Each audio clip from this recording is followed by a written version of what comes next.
All right, this is going to be a fun one, and it is going to be about, this is for all my Texas people.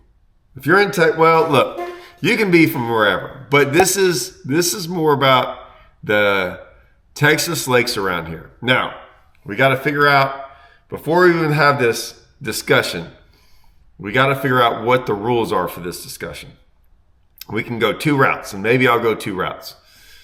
I was on Facebook looking at something in this thing, and I can't even find it again. But you know, I hate these things. I hate them because of what they are. It's like the top 30 fishing lakes in Texas. And I was going, oh, this stupid, whatever. Let's see. And the first one, it started at 30th, and I did click on it because I wanted to see. Because the 30th one was like Lake Corpus Christi, Lake Meredith, Lake Allen Henry. 27 was like Lake Belton.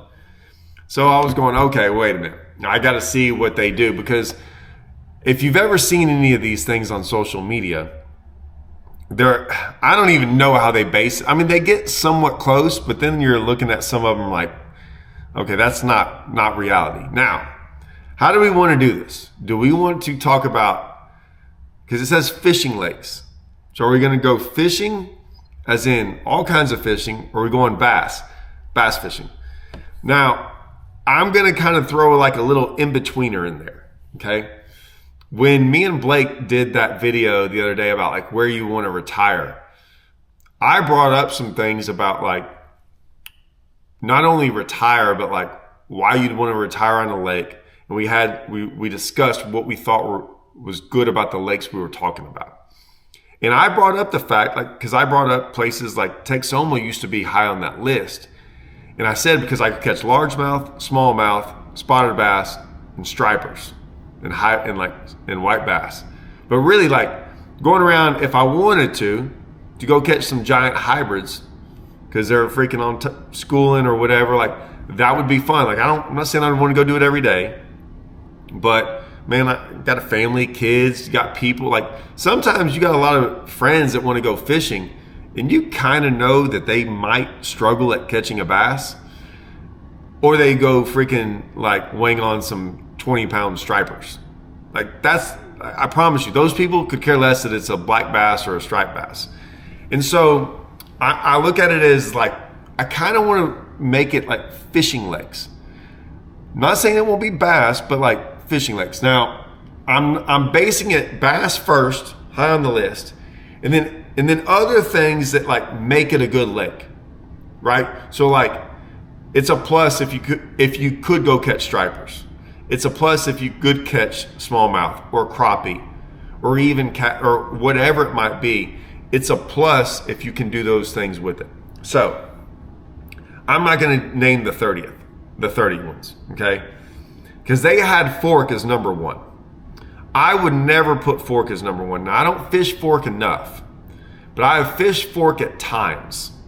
Like at times, and there are times fork is not fun, okay? So it's almost impossible for me not to put Rayburn as number one, because year in and year out, like I've seen like 2 bad years on Rayburn because of like some fish kill stuff.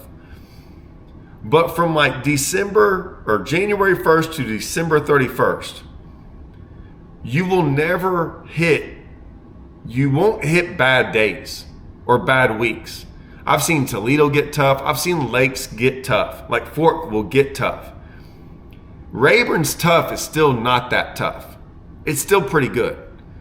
And so Rayburn, for the amount of numbers, like even like right now, guys are catching giants. Now, you might not catch as many 7-pounders as you will on Fork, but I mean, fish over 10 pounds, yeah, if you fish Rayburn a lot, you're going to catch a lot of fish over 10 pounds. If you can catch those fish. I don't know if you can go to Fork and have 100 fish days.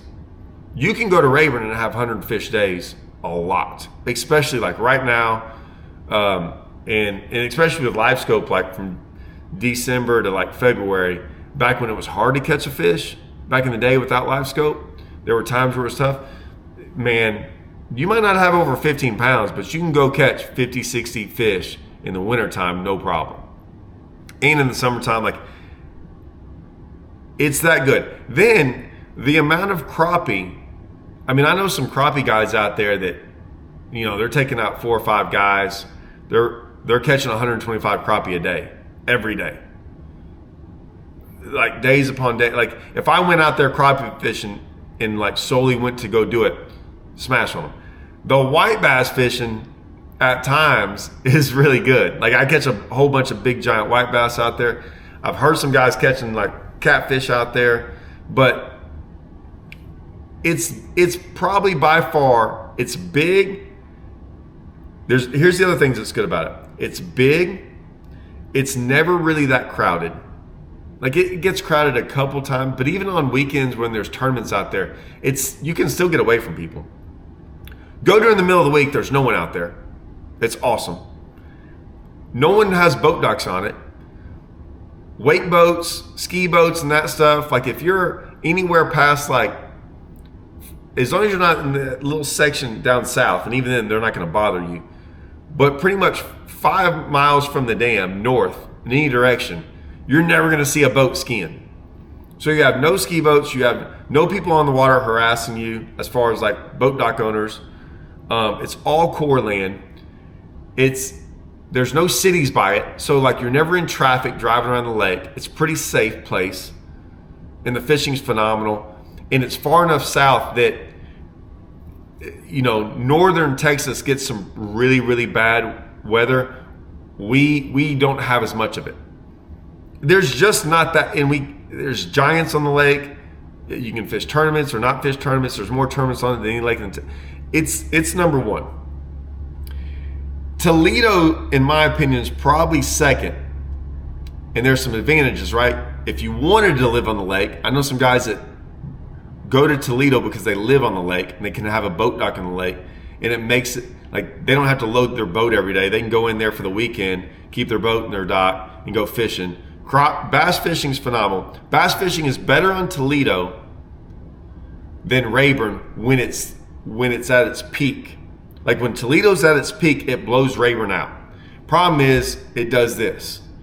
It'll get really good. Right now, it's really consistent. It's fairly good. It's not good everywhere like it used to be. But if that place ever got grass in it again, everywhere, it's the number 1 lake in the country. But it goes up and down. Rayburn doesn't have this up and down stuff. You can catch bigger bass out of Toledo, by far way more 10-pounders, and you can have 100 fish days. The negative part of Toledo is driving around the stumps.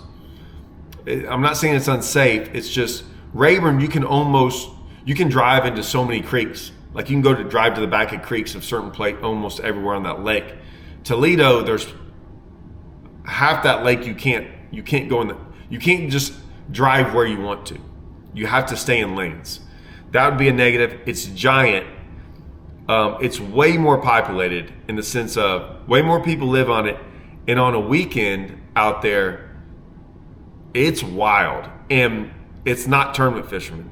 It's just everywhere else. Like there's just everyone from their docks and people live there. It can get a lot more crowded. The weather gets you on both of them, but in the crappie fishing is phenomenal. It's close. It's just the up and down part of it. It's just the fact that like when it gets bad, it can get pretty brutal out there. It's not fun. Rayburn's almost always fun. Toledo can get pretty. It just is. I could go on and on. I'm gonna throw these other lakes in there, and you tell me because they had Livingston in there. I grew up on Livingston. Livingston's awesome for white bass and catfish. It's not good for crappie. I mean, catch crappie and bass and stuff like that. But like, it's an ugly looking lake. It's muddy. It floods a lot. It's got the Trinity River flowing into it. You can live on it. It's bulkheaded up around the entire lake, so it's like Conroe. When there's a bunch of boats on there, that lake just does this. So it's not fun to drive around. I just saw that on the list and laughed. There's other places like O.H. Ivy made it. You know, O.H. Ivy's good. Falcon, Amstead, they're all good until it starts to hit a drought.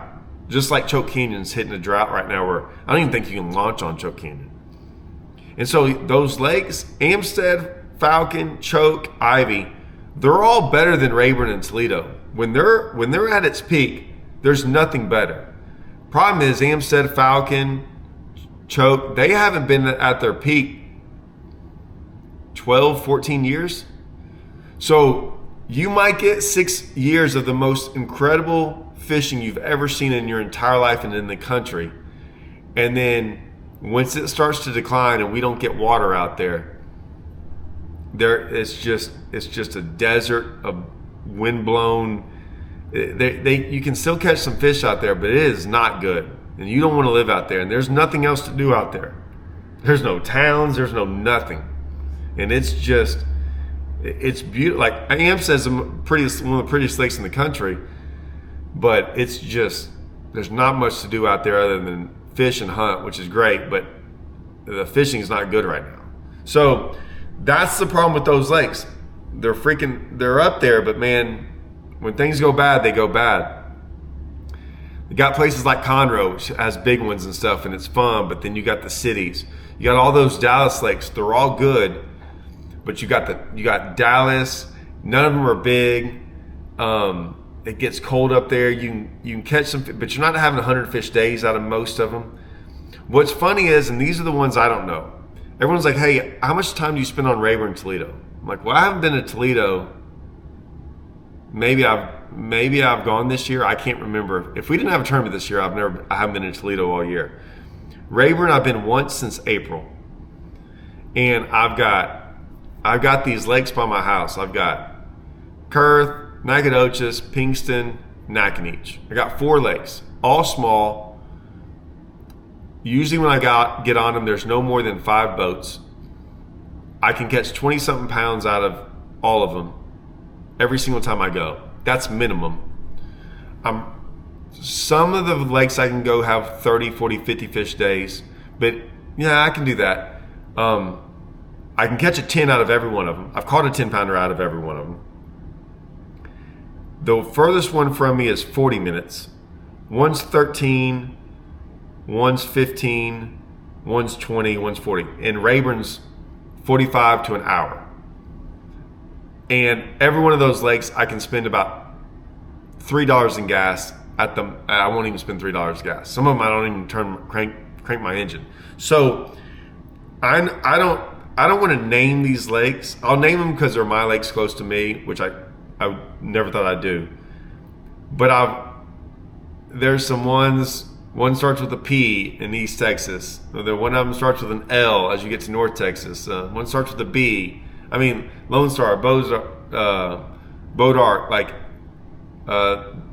J.V. Thomas. Like, there's these small lakes around. There's some out there in Central Texas. This is my question to y'all. These big lakes are what we all focus on. There's Stillhouse. I mean, I can go on and on. Athens. I mean, there's these smaller lakes, and everyone wants to go fish these big lakes, and they're fun, and I like to fish them because there's tournaments on them. But in all honesty, these small lakes are the deal.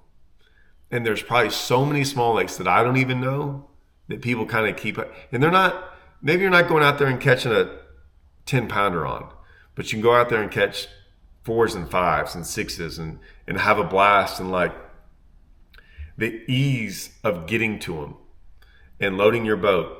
And like, if you want to go for 4 hours, you're not spending half your time driving there and going through traffic. It's just like pop in, you pop out. And I've always liked those lakes. Like the big lakes, I look for tournament stuff, and I don't go fun fish on them very much. But the small lakes, it's like, man, it's easy to pop around. They should do a survey on the 30 best lakes that are under like 10,000 acres. That's what they should do. If they did that, you want to talk about people getting pissed? That's where people would get pissed, because it's just like, oh, don't bring up my lake. But those are the lakes that I think are way better, that people don't talk about. You know, that it should be kept like that. But I'm not telling anyone in the comments to put any of those names on there, because it's at your own risk. But those lakes Those lakes, I think, are the best lakes in Texas, not these other ones. Tell me if y'all agree. Let me know.